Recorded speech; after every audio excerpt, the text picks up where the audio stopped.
Good evening. The number of people sleeping rough in London has surged to a record high, according to the latest figures from City Hall. More than 4,000 people were sleeping rough in London between July and September. That's a 12% increase on the same period last year. And of that number, almost half were people sleeping rough for the first time. Well, ITV London's Daniel Henry has been to one charity which focuses on homelessness among young people. They've told us that the problem is even worse than those latest numbers suggest. I couldn't take it really. I can't handle everything to myself. I can't handle anything to myself. You know, it's hard. It's hard. Mo is 23 years old. Last year, his dad died. After your dad passed away, Yeah.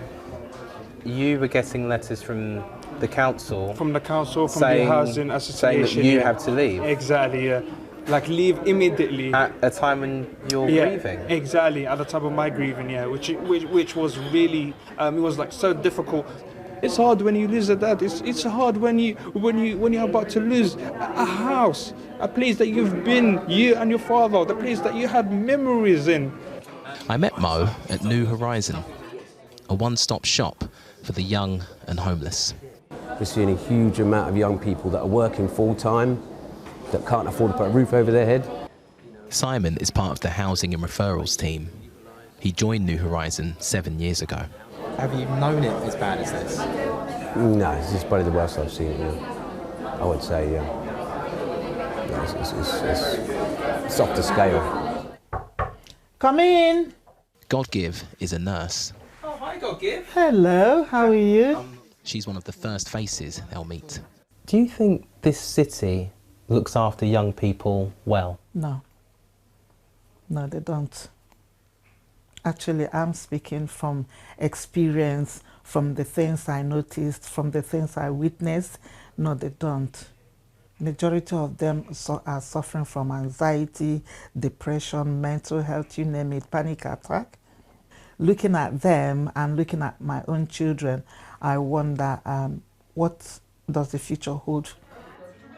Everyone coming through the doors is looking for something to eat and somewhere to stay. Do you need a housing appointment today? Yes. But finding a place that is safe and secure is getting harder and harder. Hearing stories from young people, a young person who was working full-time, been working for a long time, and then eventually got a viewing, and the landlord said, okay, yeah, so that's be a year's rent in advance. A year up front? Year in rent in advance. I'm here in a year, I'm here in a year, I'm here in 6 months in advance, I'm here in years, but Who can afford that? What can we say? Who can afford that?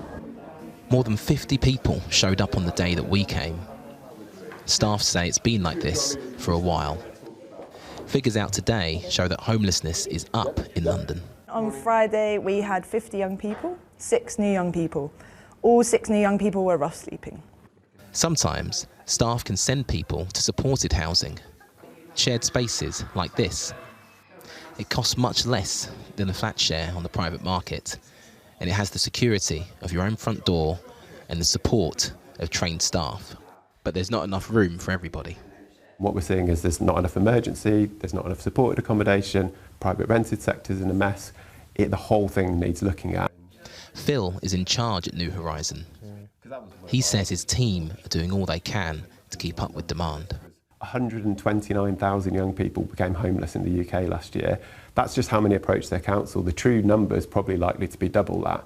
In London alone, that was over 18,000. It's a double-decker buses worth every single day. And we need the investment from government, and we need a strategy from government to deal with this.